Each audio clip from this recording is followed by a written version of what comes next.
Hello, my name's David Runciman, and this is Past, Present, Future, the History of Ideas podcast. Today, to the day, is the 50th anniversary of the 1975 referendum on Britain's membership of the European Community, the first Europe referendum.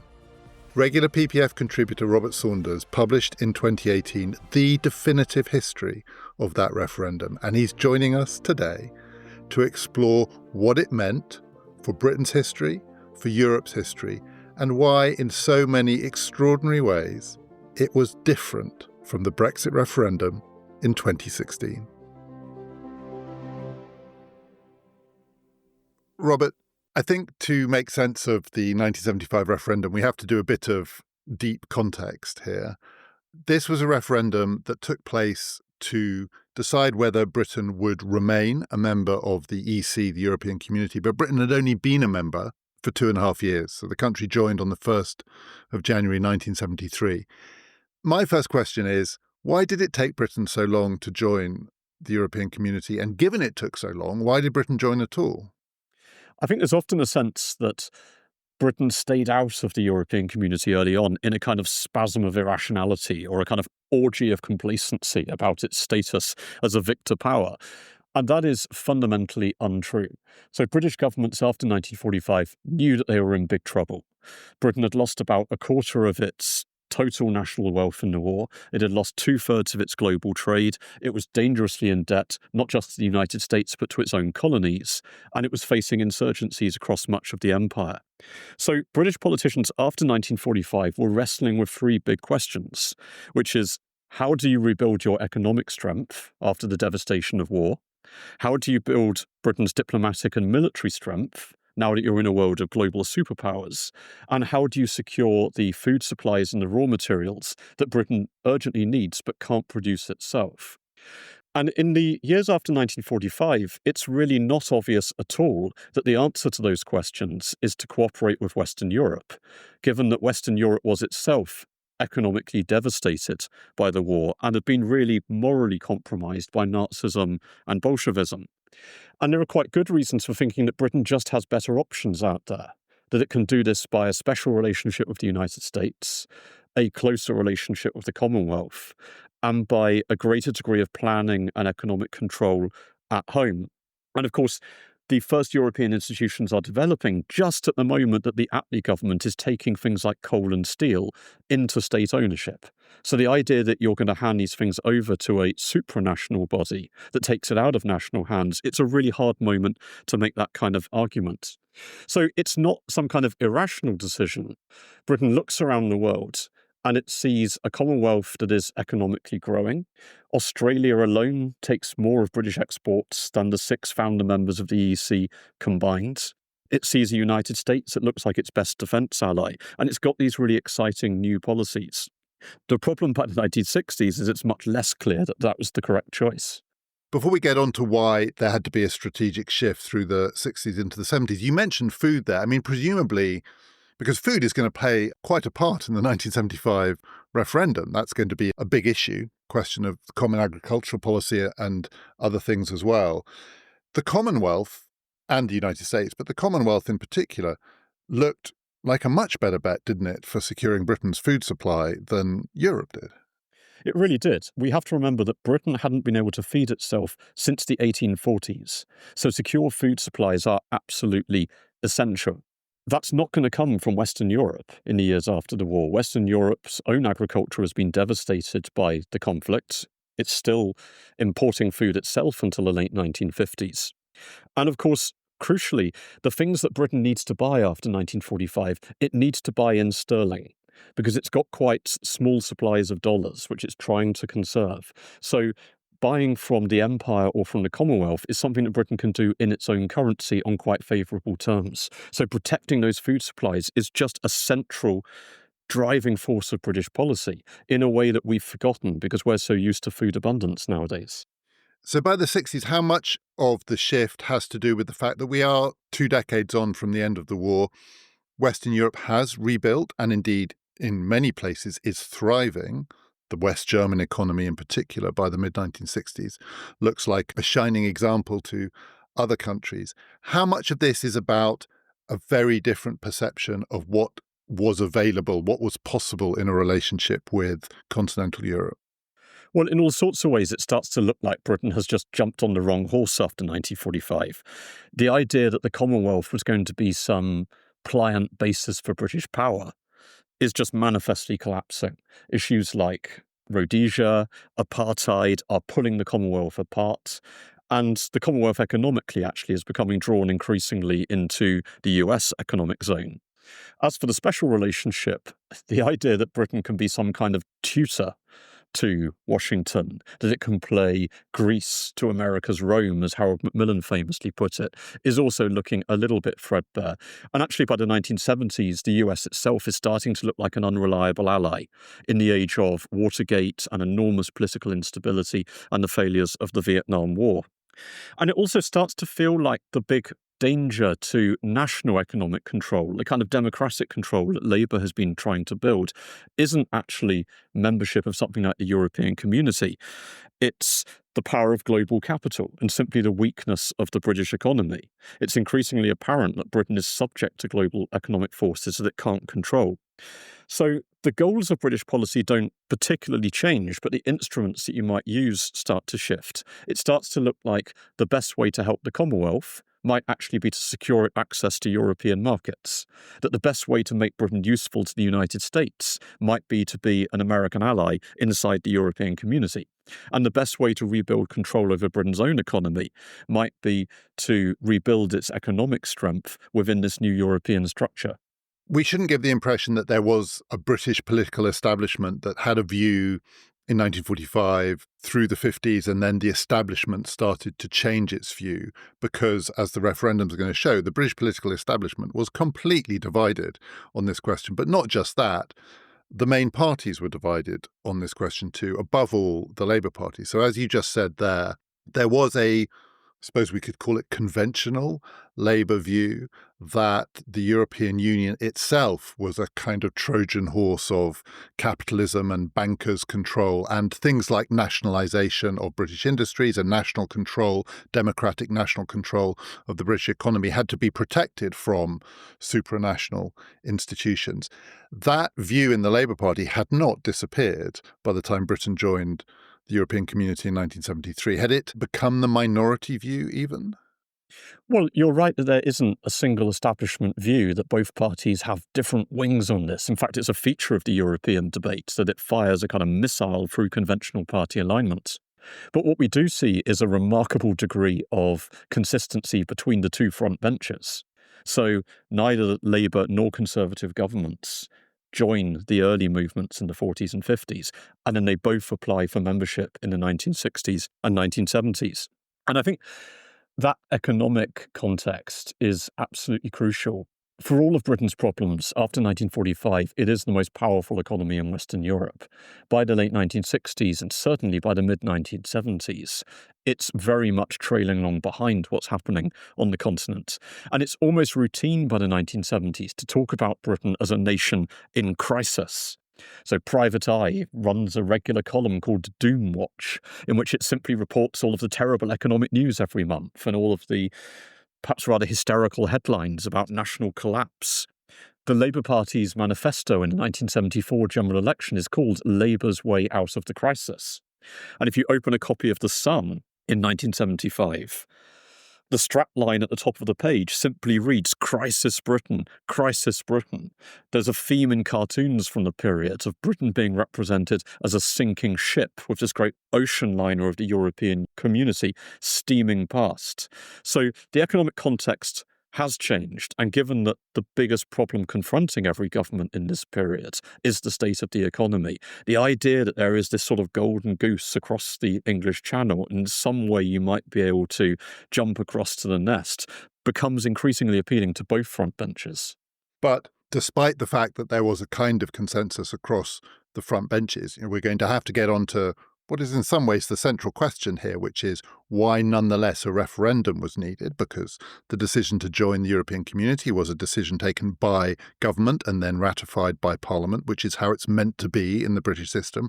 I think there was also a consensus, at least before this referendum on the front benches, that referendums themselves were a rather desperate measure and to be avoided if at all possible. So what was the dynamic that meant that despite that consensus and the ability of governments of both stripes to believe that there was parliamentary support for membership of the European Community, why nonetheless by 1975 was it thought that a referendum was needed to confirm this? I mean, the act had been taken, the decision had been taken, Parliament had decided to join. Why did the people have to get involved? Well, that consensus was itself arguably part of the problem. So I think there are two main reasons why a referendum happens in 1975. The first is simply about party politics. The Labour Party was desperately divided internally to the point where it couldn't really have a policy on Europe at all. On the one hand, you have very senior figures like Tony Benn, Michael Foot, and Peter Shaw, who are absolutely passionately opposed to membership. And on the other side, you have people like Roy Jenkins, Shirley Williams, and Dennis Healey, who are equally passionately committed to membership. So Labour has this sort of fizzing bomb sitting on the cabinet table, which it can't diffuse. And you either wait for it to blow or you throw it over the fence and ask the electorate to sort it out for you. So a referendum is partly just a way of taking this issue out of the internal politics of the Labour Party and letting somebody else sort it out. But that only works because there is actually a principled case for a referendum, which is gaining increasing ground in this period. And that is that this is a really fundamental change. It's not so much a single policy as a transformation in the way that Britain makes its laws. And it is presumably going to be something that lasts for decades. And Edward Heath, the Prime Minister who took Britain in, had given a very rash speech in 1970 in which he said that Britain would only join with the full-hearted consent of Parliament and people. The full-hearted consent of Parliament and people. It's one of those euphonious phrases that politicians regret for the rest of their lives. Because, yes, Parliament had voted for entry, though it had done so pretty narrowly, but the people had never really had a chance to express a view. Because both front benches had to some extent been in lockstep on this, it hadn't actually been an issue in the 1970 general election. It's barely mentioned in the campaign, it barely features in the election addresses of most MPs. So it's quite plausible to say that this is an issue on which there has never been a democratic decision. And if you want to give it the kind of validity that means it will last for decades, then you have to give the people the chance to pronounce on it explicitly. But there were two elections in 1974. Was it because of that front bench consensus that the elections that took place in that year were not seen as offering people a real choice on this question? Well, they don't offer the people a choice on it, partly because the Labour Party has decided it cannot be an election issue. Because if it's an election issue, the Labour Party splits. So it doesn't want to fight an election on this. And there is a recognition, even by critics of Harold Wilson and his methods of party management, that actually, if you have a question on which there isn't a clear party divide, then a general election that's fought on party lines can't possibly solve it. And of course, we've talked about elections in the past. The nature of elections is that all sorts of different issues become bundled in together. It's partly about your sort of social allegiances. It's partly about how you feel about domestic policy, what your view is of the party's leaders or your local MP. It's quite difficult to say that a general election gives you a specific mandate for one big policy.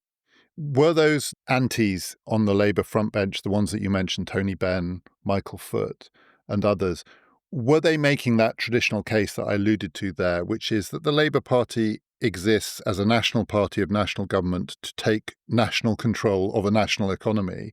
I mean, they weren't nationalists in the other sense that we're going to come on to, but for them, socialism was quintessentially democratic socialism, a movement that required the ability of a government to take national decisions in the national interest, and that the EU was a threat to all of that? Or had their arguments changed in the late 60s, early 70s? Were they on newer ground? Well, Tony Benn and Michael Foot in particular argue that joining the European Community is a reversal of the whole thrust of Labour history for the previous 100 years. So they argue that the purpose for which the Labour Party really exists is to exert democratic control over power. And so the first task there is to exert democratic control over the people by whom you're governed. And that's about the long struggle for universal suffrage and for political democracy. But the next struggle is for social democracy and economic democracy, the power of the people over the economic forces by which they're governed. So the task of Labour is to subject the market to national democratic control. And they look at the European community, and what they see is an entity that is built upon the market. It's often referred to in this period as the common market. It essentially writes market capitalism into the constitutions of its member states. And so they argue that if you join that, you are lifting out of the control of national democracies the economic forces by which they're governed. And we talked a little bit earlier about the sense of crisis in the 1970s. People like Tony Benn don't disagree that there is a crisis, but in some ways they almost welcome it. There is a crisis of capitalism taking place. Capitalism is manifestly breaking down. So this is the moment at which you move beyond capitalism to something better. And that's completely derailed if instead you go to, if you like, the last bastion of capitalism, and you attach yourself to the capitalist economies of Western Europe and protect the market by surrendering your national democracy. So given that attachment to national democracy, does that also mean that people like Tony Benn thought there was a principal case for a referendum on this question? Yes, Tony Benn was the single most important person pushing the argument for a referendum. And he'd actually been arguing for some time. Even in the 1960s, when he was actually pro-European, he'd been arguing that British democracy was still operating under the kind of rules of the 19th century, and that a modern, highly educated, sophisticated population just couldn't put up with making a cross on the ballot paper once every 5 years. It would demand and was entitled to continuing democratic control over its life and conditions. That's partly why he's so enthusiastic about trade union democracy and about industrial democracy and public ownership. But he's always someone who's very excited by modern technology. And he gives a speech in which he talks about how in the future, every household in the country will have an electronic button, and householders will be able to use that on a weekly basis to intervene in the great decisions of their age. Now, we do that nowadays for things like Strictly Come Dancing or The X Factor. But he, I think, really dreamed of a future in which we would use that power not simply to elect our representatives, but to govern ourselves as the ancient Greeks might have understood the art of self-government. So is it then the case that the Conservative Party was on the one hand more comfortable, certainly with the idea of the market and the European project as being a market-based project, but on the other hand, less comfortable with the idea of a referendum? Yeah, so one reason why the Conservative Party in this period is so enthusiastic about Europe, with the exception of people like Enoch Powell, is that they really do believe that the survival of the free market is in danger. Their own electoral record has been very poor. The Labour Party is manifestly radicalising. Public ownership is being pushed forward. The stock market's doing very badly in 1974. So there is a sort of save the free market mood bursting around the party at this time. But as you say, they're very sceptical about the idea of a referendum.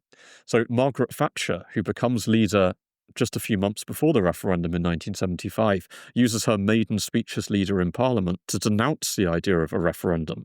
She calls it a device of dictators and demagogues. She sees it as something that isn't part of Britain's constitutional tradition, that is used by authoritarian regimes to override parliamentary opposition. And actually, she refuses to confirm that the Conservative Party will accept the results. And we saw nothing like that in 2016, but in 1975, it's still possible for the second party in the state to suggest that it might actually reject the result of a referendum and turn to parliamentary democracy instead. One of the parallels with 2016, and we'll talk later on about many ways in which these referendums are very different events. One of the parallels is the sequencing that led up to the referendum, because in both cases there was a renegotiation. In both cases, in 1974-75, a Labour Prime Minister, in 2015-2016, a Conservative Prime Minister, said to the country, first, I'm going to go and get you better terms for membership, and then I'm going to put it to you whether you agree with membership on these better terms.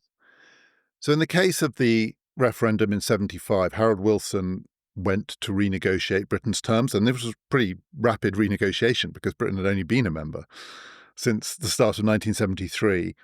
Was there a view about whether the outcome of that renegotiation was meaningful, or was it thought to be, as it certainly was thought to be by many people in 2016, a kind of piece of window dressing? Oh, I think the consequence of the renegotiations is very different in 75 and 2016. So in 2016, the Cameron renegotiation is instantly blasted in the press and very rarely mentioned again for the rest of the campaign. In 1975, it's really important.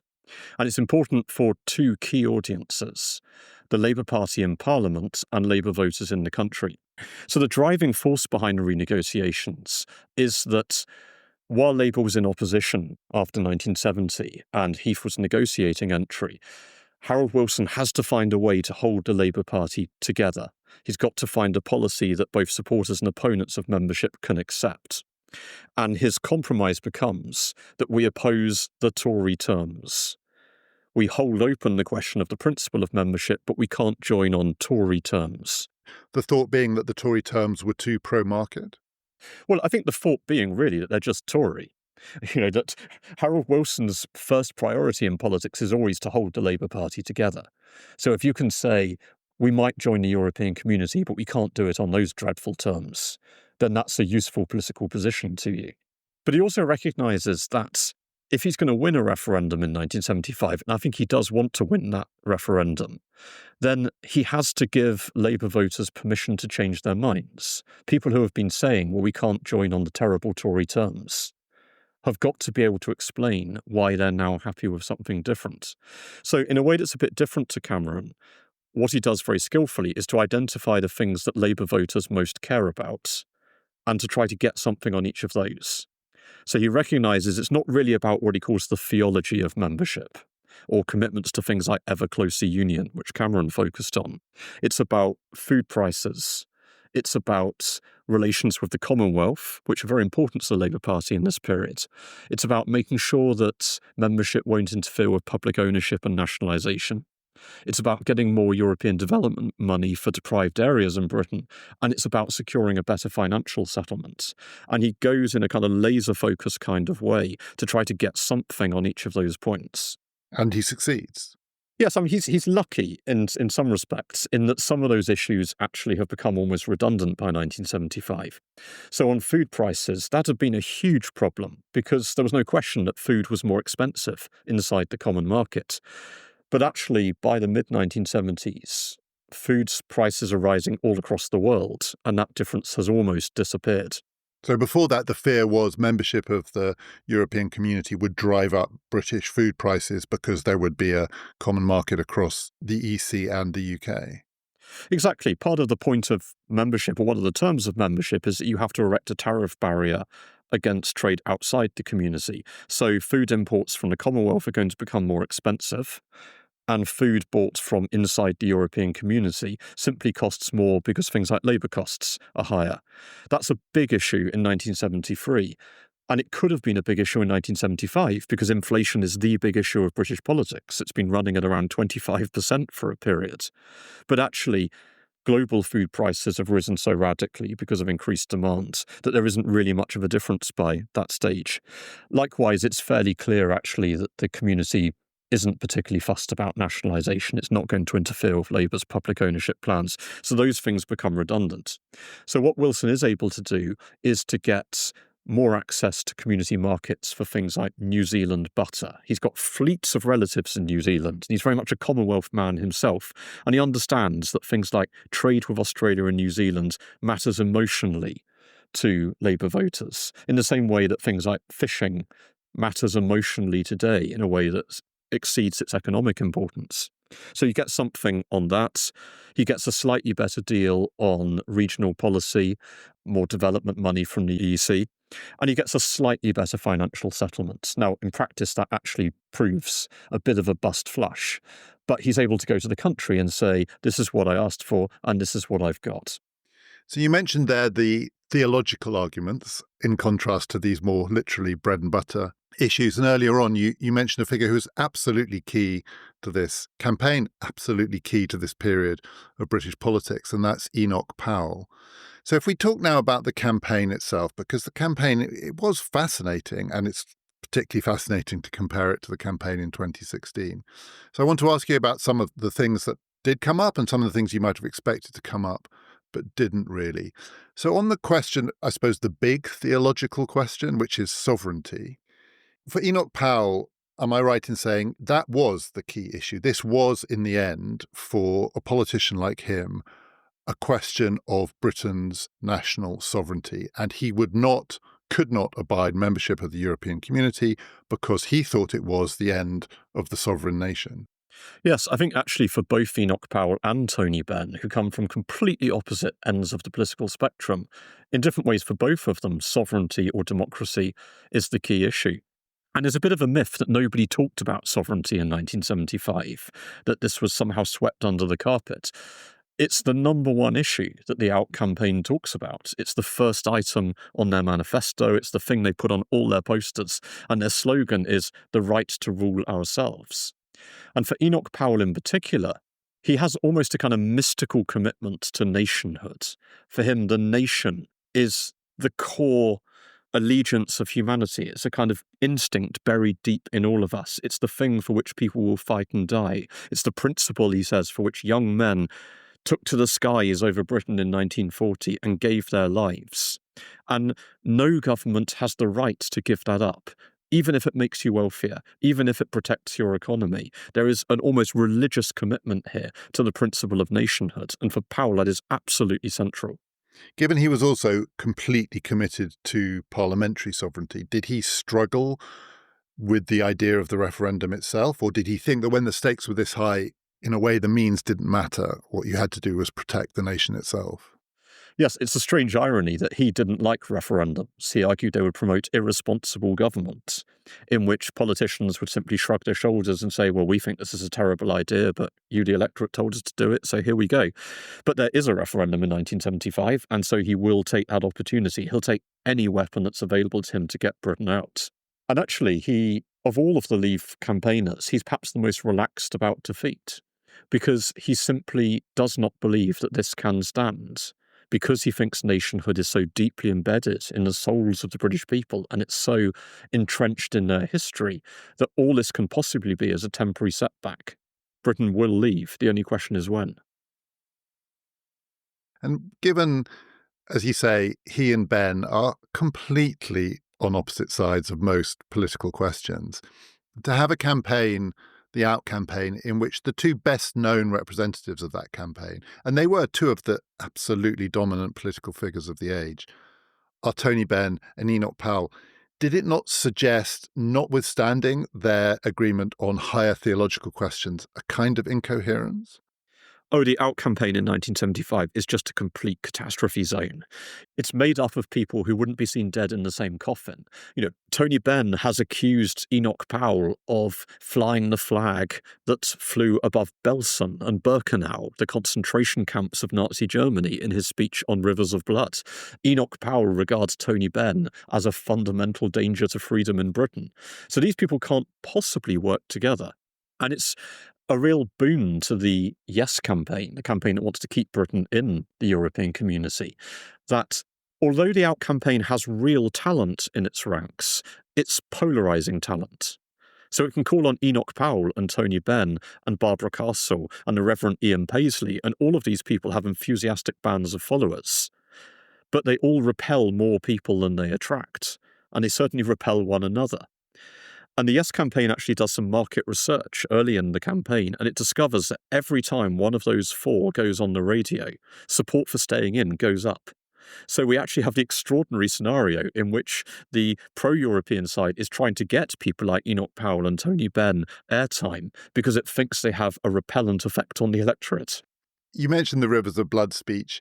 So then, as now, it's the thing for which Powell is best known. It's been in the news recently because of some people's perception that Keir Starmer's recent speech on immigration had very faint echoes of the language in Enoch Powell's speech.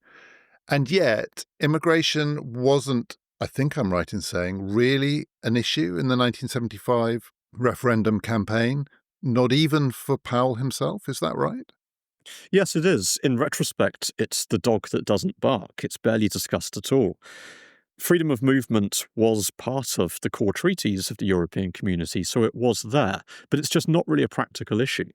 So we have to remember in this period there are only 9 member states of the European community, and almost all of them are in this period considerably wealthier than the United Kingdom. So the idea that workers in West Germany or France, the idea that they're going to come over to the booming British economy is just a total fantasy. So the numbers who do come across are just tiny. The only part of the UK actually where it is an issue is Northern Ireland, where there is some concern about Catholics migrating across the border and what that might mean for the kind of sectarian politics of Northern Ireland. But otherwise, it's just not really an issue, because when someone like Enoch Powell talks about immigration in this period, what he's talking about is the Commonwealth, and he's talking about non-white immigration from outside Europe. Was there a fear that it might go the other way and that people from Britain might decide they would be better off in West Germany? Yes, that's a concern in the Labour Party. Tony Benn talks about this, and so does Michael Foot, the idea that you'll get a sort of depopulation of devastated regions in the UK, because they argue that what capitalism does is to kind of concentrate wealth and production in a small number of places. So in the same way that the British economy becomes very unbalanced and dependent on London, what you'll get is a European economy that's very focused on West Germany and parts of France, and that you will end up with a kind of Auf Wiedersehen pet phenomenon in which unemployed workers in Britain are having to migrate across the Channel in search of work. And presumably the counter to that was, but if we join, in the end, we will catch up. It is, yes, but there is a nervousness even among some pro-Europeans, because part of the economic case for membership is that there will be a sort of bracing effect of competition, that once Britain is exposed to the more technically advanced and sophisticated and efficient production of Western Europe, it will have to adapt. But there is a danger there, which is actually it will simply collapse, that it'll be exposed to a competition that it can't stand in a way that perhaps happens in parts of East Germany after reunification. So there is a recognition that things might be tough for a few years at least before those benefits come through. So I'm old enough to remember a time when in the newspapers, on TV, in the news, people would talk about butter mountains and wine mountains and the common agricultural policy and food and farming as not just a really important issue in British politics, but in many ways the central question about Britain's relationship to the European community. And this is perhaps the biggest difference with 2016, along with the fact that immigration was the dog that didn't bark. Farming, food, the common agricultural policy, these really were live issues in 1975, weren't they? Politicians had to have an answer to the question as to whether the European community was really a project for, in the caricature, piling up butter and then throwing it away to keep food prices up. Yes, food prices are absolutely huge in this period because it's a period of such enormous inflation. And you get both sides sort of sending off shopping trips to Oslo and Brussels to try and demonstrate whether food would be more expensive or less expensive inside and outside. As I said earlier, the UK hadn't been able to feed itself since the 1840s, and it's become very used to cheap imports from the Commonwealth. But that looks like it's becoming a declining asset by the 1970s. The world population is growing very quickly, there's a lot more competition for resources, and Commonwealth suppliers simply have other places to go. So there's a very telling moment early in 1974 where sugar suppliers in the Caribbean break their trade agreements with the UK, and they sell to the United States sugar that was supposed to have gone to the United Kingdom because they can get a better price for it from the US. So the question of whether Britain is going to be able to feed itself in future is really, really live.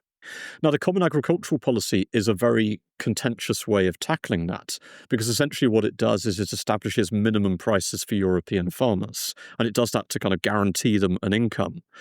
And it does that partly by buying up, stockpiling, and sometimes destroying food. So it does mean higher food prices, and it also means this ethical problem of food being piled up in warehouses, sometimes burnt, sometimes sold at a discount to the Soviet Union. So it's been a real weak point for the pro-European case. What really happens in 75 is that the Yes campaign is able to switch the argument to some extent from food prices to food security, to say that actually food might cost more inside the European community, but you will at least have a guaranteed source of supply in a way that may not be the case outside. So Margaret Thatcher, who of course presents herself very much as the housewife in politics, is very much given the task of talking about food in this campaign. And she always says it's better to pay a little more than to have a bare cupboard. So what the Out campaign hopes is going to be its trump card actually becomes a bit of a dud, because Yes campaigners are able to persuade the public that if they want to be able to feed their families in the future, if they want to have enough to eat, even if it costs more, they've got to be inside the Common Agricultural Policy. And Britain was, in the mid-70s, I mean, it was not an agricultural nation, it was an industrial nation. It had been for a long time. But farming and farmers were a significant constituency, and maybe, as with fisheries now, as you said, a sort of outsize influence on how people thought. This policy, the Common Agricultural Policy, was very popular in rural areas, wasn't it? Yes, farming communities have never particularly trusted Labour governments. And so there's a sense that actually farming, because it's quite a small part of the British economy, might get a better deal from the European community because farming is such a big part, in particular, of the French economy. So one of the most important figures who supports the Yes campaign, who isn't a conventional politician, is Sir Henry Plum. And he's been the head of the National Union of Farmers, and he goes on to become a very significant figure in European agricultural organisations. So the farming community actually becomes quite a significant support base for the Yes campaign. Is it fair to say that if on the outside there was at least some emphasis on the theological questions, the In campaign was a more pragmatic, budget-oriented campaign? It was focused, as you said, Wilson himself, but also the people who ran the campaign, were much more ruthlessly focused on persuading people that they would not lose out with continued membership of the European community. So there's sometimes a thought that, in a sort of theological versus bread and butter campaign, some people think that the big issues actually strike home. But I think generally the view is that a well-run bread and butter campaign beats a well-run theological campaign, never mind a badly run one. Was the In campaign a tight, coherent, well-run campaign? Oh, it's a brilliantly run campaign, vastly better than in 2016. It has a great deal of money, but it spends that money very effectively and very efficiently. And it does run a bread and butter campaign, and that works partly because it is a moment when there is real concern about bread and butter. This is a country that's had a 3-day week in industry the previous year, in which industry has been essentially required by law only to use electricity for 3 days a week. It's seen shortages of things like sugar in the shops. Tony Benn writes in his diary at the end of 1974, the final crisis of capitalism may be only weeks away. And he's the industry secretary. Now, he thinks that's probably rather a good thing, but it does mean there are a lot of people out in the country who are very worried about their jobs and about their economic security. So it's probably more difficult to get people excited about issues like sovereignty in a moment like that than in a moment like 2016, where perhaps conditions didn't seem quite so desperate.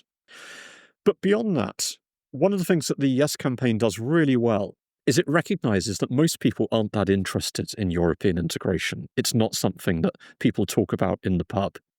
So it tries to find out what they are interested in, what they do care about, and it attaches that to the European question.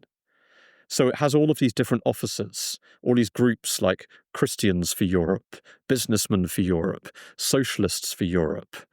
And it talks to young women about employment prospects and about women's rights.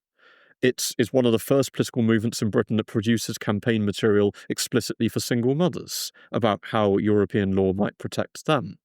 It has different messages for farmers and factory workers. It can present an idealistic case when it's talking to young people and a very kind of hard-bitten economic case when it's talking to business people. And that's radically different to 2016, where you have this very monovocal message that is simply about economic risk. And it also taps quite effectively into more idealistic themes, like things like the prospects for world peace. It's easy to forget that this is a generation in 1975 that had lived through not just one world war, but in many cases actually two, and is still very much living in that shadow, and is operating in a Cold War that might go hot at any moment. So the idea of Europe as a peace project has a real resonance. And that's why if you look at posters of the Yes campaign in 75, their logo is a dove, which is the bird of peace, with a Union Jack. So it's very skillfully combining the idea that this is in the national interest, it's going to make you better off, but also actually that it's an idealistic crusade that might prevent the world destroying itself. Was it not a problem in 1975 that the party, the Conservative Party that was most enthusiastically able to support a yes campaign, was one which had just lost two general elections, had just replaced its leader, Edward Heath, who had taken Britain into the European community and was the most vocal, the most passionate advocate of what he had done, and replaced him with Margaret Thatcher, who, as you said, not only was she at this point pretty inexperienced and, frankly, not particularly popular, but also had expressed profound misgivings about a referendum. You would think that on the yes side, that would be a weakness, but it wasn't. No, it's really striking how completely the Conservative Party mobilises behind the Yes campaign. That's partly because, actually, of its recent election defeats.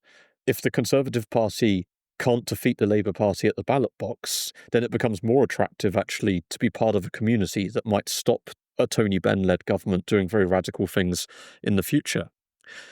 But it is striking how the party tells a story of Conservative history, which is about enthusiasm for European integration. So they get out those old Winston Churchill speeches calling for a United States of Europe in the late 1940s.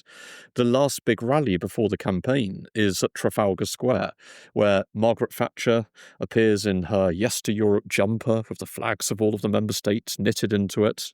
She holds aloft a torch for Europe.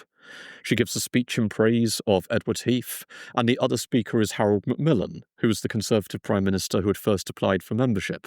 And they do this standing in front of the statue of Winston Churchill. So they're visualising a kind of apostolic succession in which the torch of Europe is being handed down from one leader to another.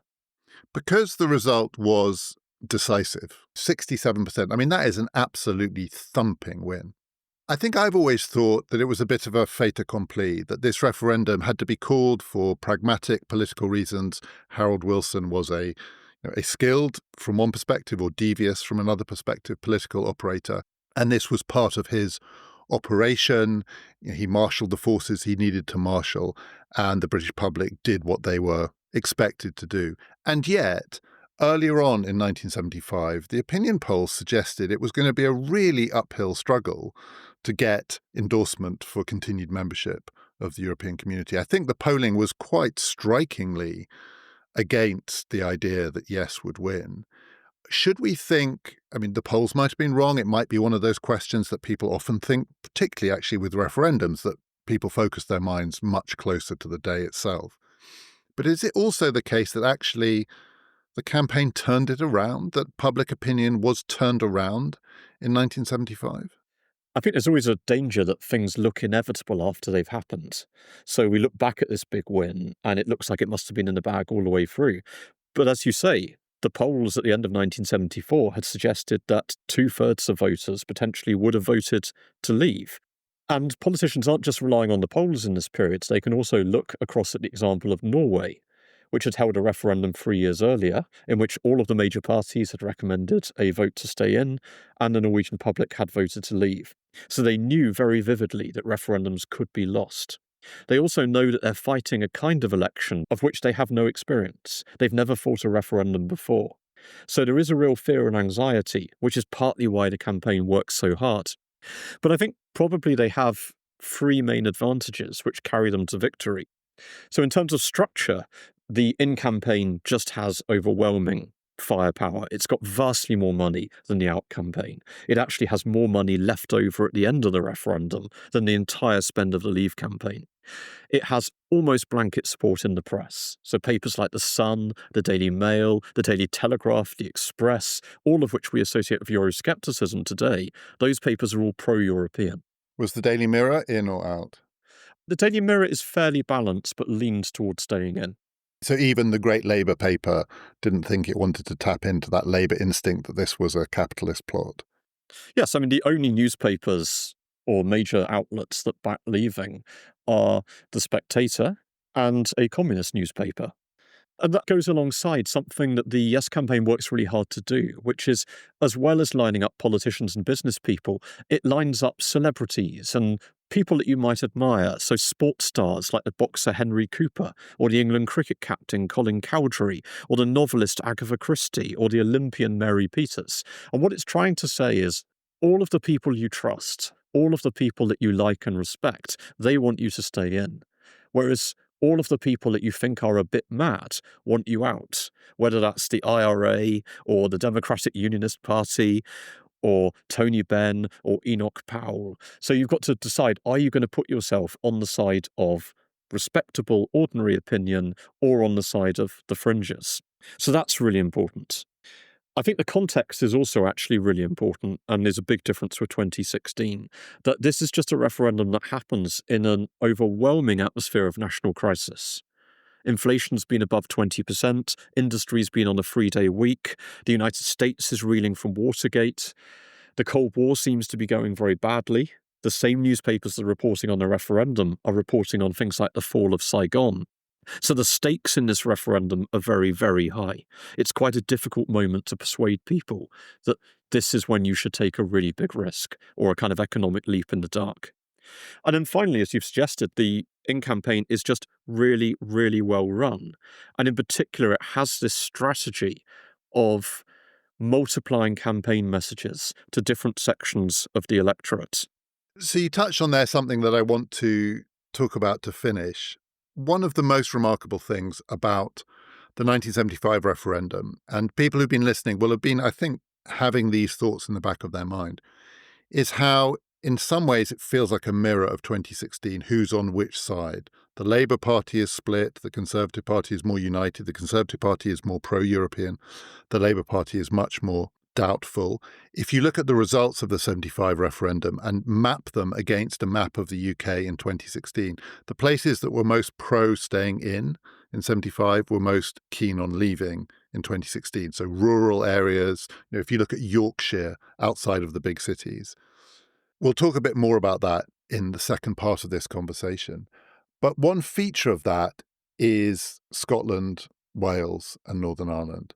So I think in 2016, it's probably fair to say that political party that was keenest on Britain remaining in the European Union was the Scottish National Party. I don't know if it's too much to say they were the keenest on getting out in 1975, but they were very keen on getting out. And then, as you just suggested there, the most extraordinary alliance of all, more extraordinary than Enoch Powell and Tony Benn, was Sinn Féin and the DUP, that Ian Paisley would be campaigning on the same side as the political wing of the IRA.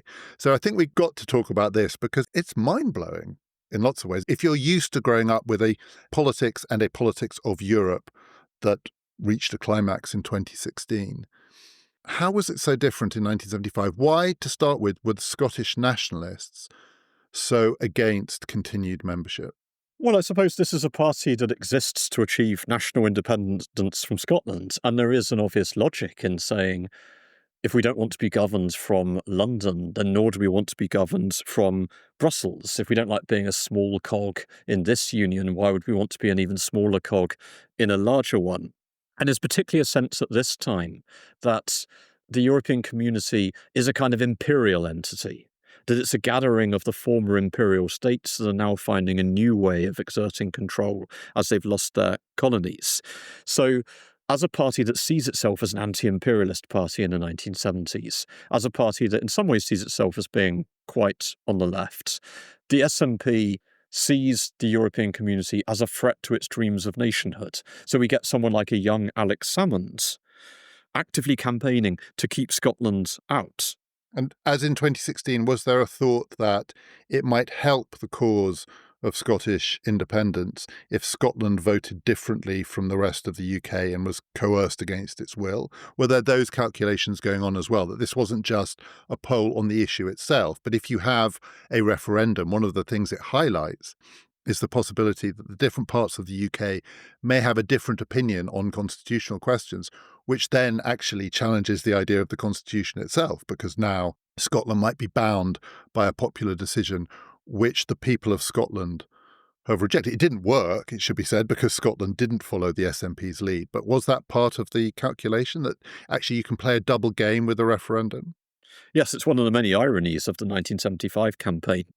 that there is a real fear that this will break apart the Union because England will vote to stay in, whereas Scotland, Wales and Northern Ireland will vote to leave. So it's one of the many respects in which everything about this campaign is just upside down from the perspective of 2016. So there is a hope that you can kind of create a fissure there. You can argue that Scotland's being dragged in against its will.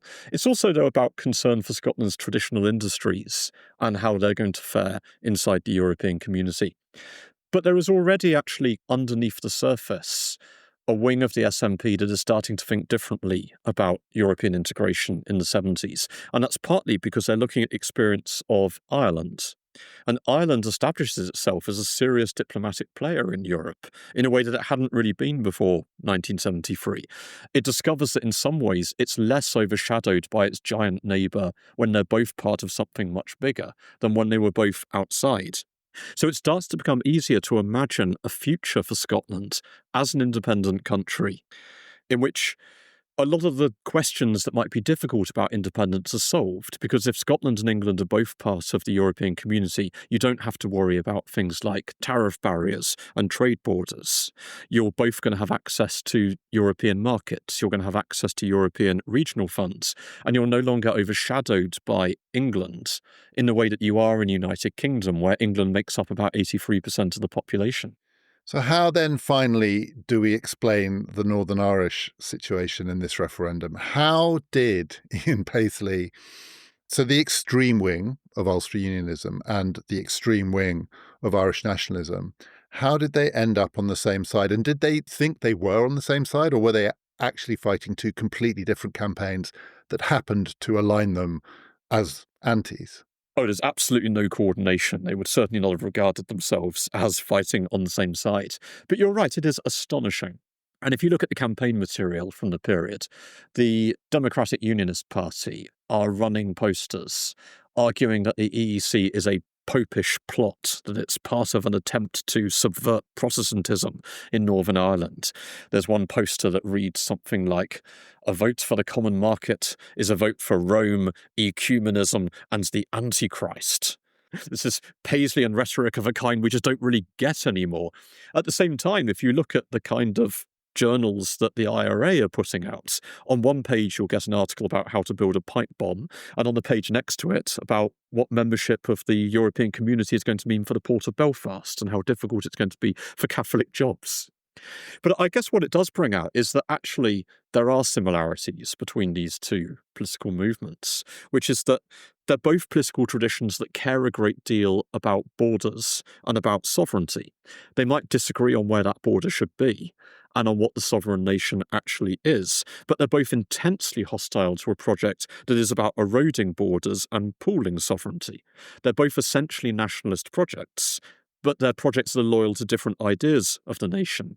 And they recognise that the European community is a kind of post-national and transnational project.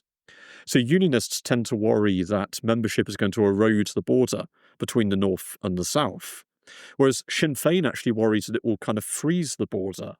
And insofar as it makes the border more bearable because of things like easier movement of people and of trade, it'll weaken the demand for Irish unification. Harold Wilson himself, we'll talk in the second part of this conversation about maybe comparisons between Wilson and David Cameron in 2016.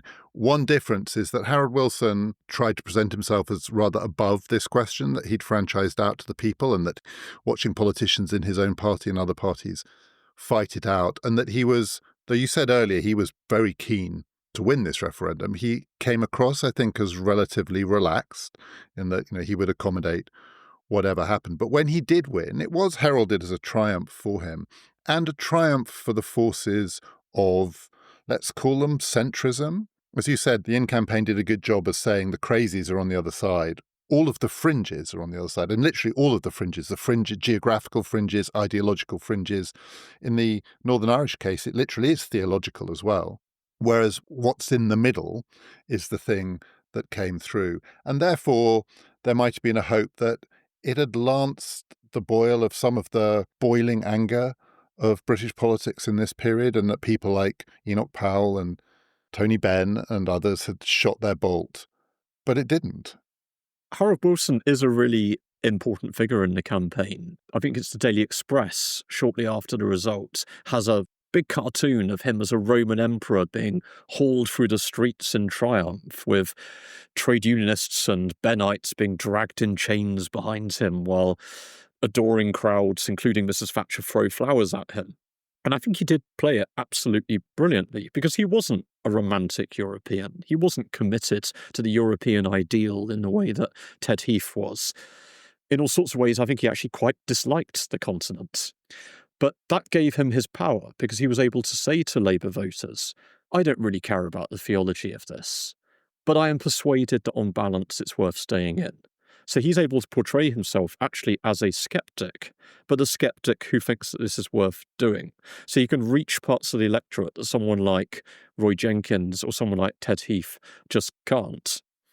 And he comes out onto the steps of Number 10 after the results and says the European debate is now over. And that's, of course, a spectacularly false prediction, but it's in the grand tradition of the time when almost every prediction that's made is wrong. It's predicted that Tony Benn's power is now broken, that the Labour left will now be a spent force in the Labour Party. It's predicted that the politics of the centre will reanimate, that Britain will become more used to things like coalitionism. People like Ted Heath seem to be back as major political figures. Roy Jenkins looks like the coming man of British politics. And within a few years, Roy Jenkins is out of the Labour Party. The Labour Party itself is committed to leaving without another referendum in 1983, and Michael Foot is Labour leader. And I think that's a reminder, even now when we're 10 years on from the 2016 referendum, that it's very hard to see clearly when plaster is falling from the ceiling. That when you're in the aftermath of very dramatic and in some ways disruptive political moments, it's tempting to make all sorts of grand conjectures about what will to come, and they're almost invariably incorrect.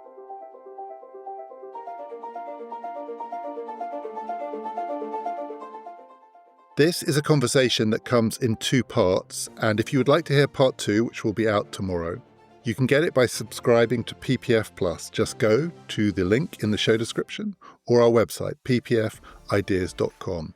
In the second part, Robert and I are going to be talking in much more detail about the 2016 referendum and trying to make sense of all the ways it was so different from 1975. The campaigns were so different, the characters were so different, and of course, the outcome was so different.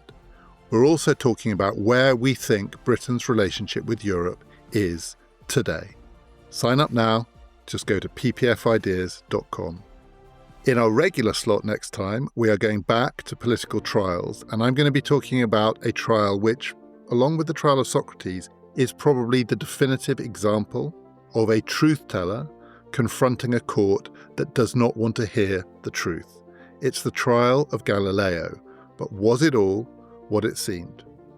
Do join us for that. This has been Past, Present, Future.